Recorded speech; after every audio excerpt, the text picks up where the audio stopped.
The Art of Public Speaking by Dale Carnegie and Joseph Berg Esenwein. Section 0. Things to think of first. A foreword. The efficiency of a book is like that of a man, in one important respect. Its attitude toward its subject is the first source of its power. A book may be full of good ideas well expressed, but if its writer views his subject from the wrong angle, even his excellent advice may prove to be ineffective. This book stands or falls by its author's attitude toward its subject. If the best way to teach oneself or others to speak effectively in public is to fill the mind with rules and to set up fixed standards for the interpretation of thought, the utterance of language, the making of gestures, and all the rest, then this book will be limited in value to such stray thoughts throughout its pages as may prove helpful to the reader. As an effort to enforce a group of principles it must be reckoned a failure, because it is then untrue. It is of some importance, therefore, to those who take up this volume with open mind that they should see clearly at the outstart what is the thought that at once underlies and is builded through this structure. In plain words, it is this. Training in public speaking is not a matter of externals. Primarily, it is not a matter of imitation. Fundamentally, it is not a matter of conformity to standards at all. Public speaking is public utterance, public issuance of the man himself. Therefore, the first thing both in time and in importance is that the man should be and think and feel things that are worthy of being given forth. Unless there be something of value within, no tricks of training can ever make of the talker anything more than a machine, albeit a highly perfected machine, for the delivery of other men's goods. So self-development is fundamental in our plan. The second principle lies close to the first. The man must enthrone his will to rule over his thought, his feelings, and all his physical powers, so that the outer self may give perfect, unhampered expression to the inner. It is futile, we assert, to lay down systems of rules for voice culture, intonation, gesture, and what not, unless these two principles of having something to say and making the will sovereign have at least begun to make themselves felt in the life. The third principle, we surmise, arouse no dispute. No one can learn how to speak who does not first speak as best he can. That may seem like a vicious circle in statement, but it will bear examination. Many teachers have begun with the how. Vain effort! It is an ancient truism that we learn to do by doing. The first thing for the beginner in public speaking is to speak, not to study voice and gesture and the rest. Once he has spoken, he can improve himself by self-observation or according to the criticisms of those who hear. But how shall he be able to criticize himself? Simply by finding out three things. What are the qualities which by common consent go to make up an effective speaker? By what means at least some of these qualities may be acquired? And what wrong habits of speech in himself work against his acquiring and using the qualities which he finds to be good? Experience, then, is not only the best teacher, but the first and the last. But experience must be a dual thing. The experience of others must be used to supplement, correct, and justify our own experience. In this way we shall become our own best critics, only after we have trained ourselves in self-knowledge, the knowledge of what other minds think, and in the ability to judge ourselves by the standards we have come to believe are right. If I ought, said Kant, I can. An examination of the contents of this volume will show how consistently these articles of faith have been declared, expounded, and illustrated. The student is urged to begin to speak at once of what he knows. Then he is given simple suggestions for self-control, with gradually increasing emphasis upon the power of the inner man over the outer. Next, the way to the rich storehouses of material is pointed out, and finally all the while he is urged to speak. Speak as he is applying to his own methods in his own personal way the principles he has gathered from his own experience and observation and the recorded experiences of others. So now at the very first, let it be as clear as light that methods are secondary matters, that the full mind, the warm heart, the dominant will are primary, and not only primary, but paramount, for unless it be a full being that uses the methods, it will be like dressing a wooden image in the clothes of a man.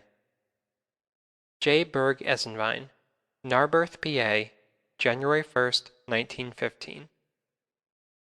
The Art of Public Speaking. Sense never fails to give them that have it, words enough to make them understood.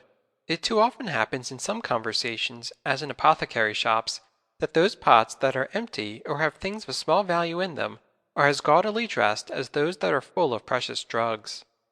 They that soar too high often fall hard, making a low and level dwelling preferable. The tallest trees are most in the power of the winds, and ambitious men of the blasts of fortune. Buildings have need of a good foundation, that lies so much exposed to the weather.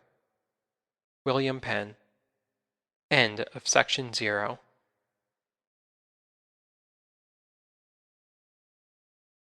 The Art of Public Speaking by Dale Carnegie and J. Berg Esenfein. Chapter 1. Acquiring Confidence Before an Audience. There is a strange sensation often experienced in the presence of an audience. It may proceed from the gaze of the many eyes that turn upon the speaker, especially if he permits himself to steadily return that gaze. Most speakers have been conscious of this in a nameless thrill, a real something pervading the atmosphere, tangible, evanescent, indescribable. All writers have borne testimony to the power of a speaker's eye in impressing an audience. This influence which we are now considering is the reverse of that picture. The power their eyes may exert upon him, especially before he begins to speak. After the inward fires of oratory are fanned into flame, the eyes of the audience lose all terror. William Pittenger, Extempora Speech. Students of public speaking continually ask, how can I overcome self-consciousness and the fear that paralyzes me before an audience? Did you ever notice in looking from a train window that some horses feed near the track and never even pause to look up at the thundering cars? While just ahead at the next railroad crossing a farmer's wife will be nervously trying to quiet her scared horse as the train goes by? How would you cure a horse that is afraid of cars? Graze him in a backwoods lot where he would never see steam engines or automobiles, or drive or pasture him where he would frequently see the machines? Apply horse sense to ridding yourself of self-consciousness and fear. Face an audience as frequently as you can, and you will soon stop shying. You can never attain freedom from stage fright by reading a treatise. A book may give you excellent suggestions on how to best conduct yourself in the water, but sooner or later you must get wet, perhaps even strangle and be half scared to death. There are a great many wetless bathing suits worn at the seashore, but no one ever learns to swim in them. To plunge is the only way. Practice, practice, practice in speaking before an audience will tend to remove all fear of audiences, just as practice in swimming will lead to confidence and facility in the water. You must learn to speak by speaking. The Apostle Paul tells us that every man must work out his own salvation. All we can do here is to offer you suggestions as to how best to prepare for your plunge. The real plunge no one can take for you. A doctor may prescribe, but you must take the medicine. Do not be disheartened if at first you suffer from stage fright. Dan Patch was more susceptible to suffering than a superannuated dray horse would be. It never hurts a fool to appear before an audience, for his capacity is not a capacity for feeling. A blow that would kill a civilized man soon heals on a savage. The higher we go in the scale of life, the greater is the capacity for suffering. For one reason or another, some master speakers never entirely overcome stage fright, but it will pay you to spare no pains to conquer it. Daniel Webster failed in his first appearance and had to take his seat without finishing his speech because he was nervous. Gladstone was often troubled by self-consciousness in the beginning of an address. Beecher was always perturbed before talking in public. Blacksmiths sometimes twist a rope tight around the nose of a horse, and by thus inflicting a little pain, they distract his attention from the shoeing process. One way to get air out of a glass is to pour water in it. Be absorbed by your subject. Apply the blacksmith's homely principle when you are speaking. If you feel deeply about your subject, you will be able to think of little else. Concentration is a process of distraction from less important matters. It is too late to think about the cut of your coat when once you are upon the platform, so center your interest on what you are about to say. Fill your mind with your speech material and, like the infilling water in the glass, it will drive out your unsubstantial fears. Self-consciousness is undue consciousness of self, and, for the purpose of delivery, self is secondary to your subject, not only in the opinion of the audience, but, if you are wise, in your own. To hold any other view is to regard yourself as an exhibit instead of as a messenger with a message worth delivering. Do you remember Elbert Hubbard's tremendous little tract, A Message to Garcia? The youth subordinated himself to the message he bore. So must you, by all determination you can muster. It is sheer egotism to fill your mind with thoughts of self when a greater thing is there. Truth. Say this to yourself sternly, and shame your self-consciousness into quiescence. If the theater caught fire, you could rush to the stage and shout directions to the audience without any self-consciousness, for the importance of what you were saying would drive all fear thoughts out of your mind. Far worse than self-consciousness through fear of doing poorly is self-consciousness through assumption of doing well. The first sign of greatness is when a man does not attempt to look and act great. Before you can call yourself a man at all, Kipling assures us you must not look too good nor talk too wise. Nothing advertises itself so thoroughly as conceit. One may be so full of self as to be empty. Voltaire said, we must conceal self-love. But that cannot be done. You know this to be true, for you have recognized overweening self-love in others. If you have it, others are seeing it in you. There are things in this world bigger than self, and in working for them self will be forgotten, or, what is better, remembered only so as to help us win toward higher things. Have something to say. The trouble with many speakers is that they go before an audience with their minds a blank. It is no wonder that nature, abhorring a vacuum, fills them with the nearest thing handy, which generally happens to be, I wonder if I am doing this right. How does my hair look? I know I shall fail. Their prophetic souls are sure to be right. It is not enough to be absorbed by your subject. To acquire self-confidence, you must have something in which to be confident. If you go before an audience without any preparation or previous knowledge of your subject, you ought to be self-conscious. You ought to be ashamed to steal the time of your audience. Prepare yourself. Know what you are going to talk about, and, in general, how you are going to say it. Have the first few sentences worked out completely so that you may not be troubled in the beginning to find words. Know your subject better than your hearers know it, and you have nothing to fear. After preparing for success, expect it. Let your bearing be modestly confident, but most of all be modestly confident within. Overconfidence is bad, but to tolerate premonitions of failure is worse, for a bold man may win attention by his very bearing, while a rabbit-hearted coward invites disaster. Humility is not the personal discount that we must offer in the presence of others. Against this old interpretation there has been a most healthy modern reaction. True humility any man who thoroughly knows himself must feel. But it is not a humility that assumes a worm-like meekness. It is rather a strong, vibrant prayer for greater power for service, a prayer that Uriah Heep could never have uttered. Washington Irving once introduced Charles Dickens at a dinner given in the latter's honor. In the middle of his speech, Irving hesitated, became embarrassed, and sat down awkwardly. Turning to a friend beside him, he remarked, "There, I told you I would fail, and I did." If you believe you will fail, there is no hope for you. You will. Rid yourself of this I am a poor worm in the dust idea. You are a god, with infinite capabilities. All things are ready if the mind be so. The eagle looks the cloudless sun in the face. Assume mastery over your audience.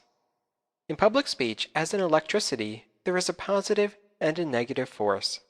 Either you or your audience are going to possess the positive factor. If you assume it, you can almost invariably make it yours. If you assume the negative, you are sure to be negative. Assuming a virtue or a vice vitalizes it.